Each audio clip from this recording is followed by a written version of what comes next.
Sans surprise, le Conseil constitutionnel a rejeté la requête formée par les députés de la France insoumise qui avaient saisi le Conseil constitutionnel pour lui demander de statuer sur la régularité de l'élection de Yaël Braun-Pivet à la présidence de l'Assemblée nationale.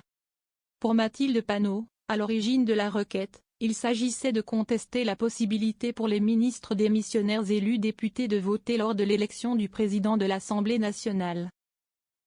Dans un communiqué, la présidente de l'Assemblée nationale se félicite d'une décision qui témoigne du bon fonctionnement de notre État de droit, estimant qu'elle s'est faite selon des règles constamment appliquées depuis 1958 et regrette les polémiques qui n'ont d'autre but que de jeter le discrédit sur nos règles démocratiques et nos institutions. Si l'article 23 de la Constitution est clair en ce qui concerne l'incompatibilité entre les fonctions législatives et exécutives, la capacité des ministres démissionnaires à participer au vote en tant que députés n'est pas réellement tranchée. Rejet pour incompétence.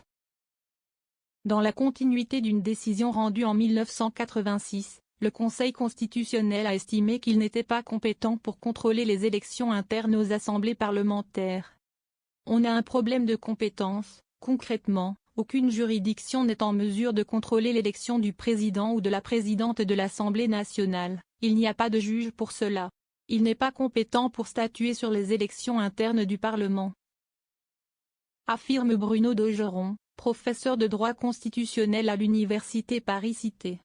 En effet, comme le souligne le Conseil constitutionnel dans sa décision, ce dernier ne peut se prononcer que dans les cas prévus par la Constitution ou par la loi organique de 1958 qui détaille les missions des juges constitutionnels. Or ces textes prévoient explicitement la compétence du Conseil constitutionnel. Les sages sont compétents pour contrôler la conformité de la loi à la Constitution ou, en tant que juge du contentieux électoral, se prononcer sur l'élection des députés. Le Conseil constitutionnel ne se prononce pas sur le fond.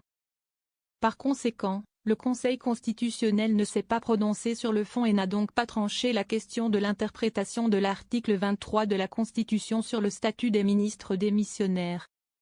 Les ministres démissionnaires se sont appuyés sur les dispositions de l'article L.O.153 du Code électoral pour justifier leur participation au vote et la dérogation à l'article 23 de la Constitution.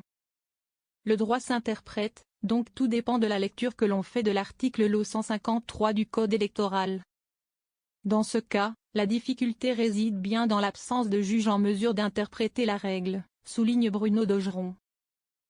Pour rappel, la participation des 17 ministres députés a permis à Yaël Braun-Pivet d'être réélue au perchoir avec 13 voix d'avance sur André Chassaigne. Le raisonnement repose sur le principe d'autonomie des assemblées, il n'est pas compétent pour les élections internes aux assemblées parlementaires. On considère qu'il est plus important de laisser l'Assemblée maîtresse de ses décisions, de son organisation quitte à accepter quelques entorses.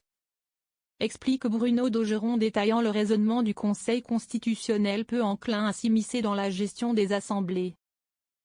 De manière plus générale, ce principe d'autonomie des assemblées s'apparente à une zone grise puisqu'aucune juridiction n'est en mesure de contrôler les assemblées que cela soit dans l'élection de son président ou de son bureau.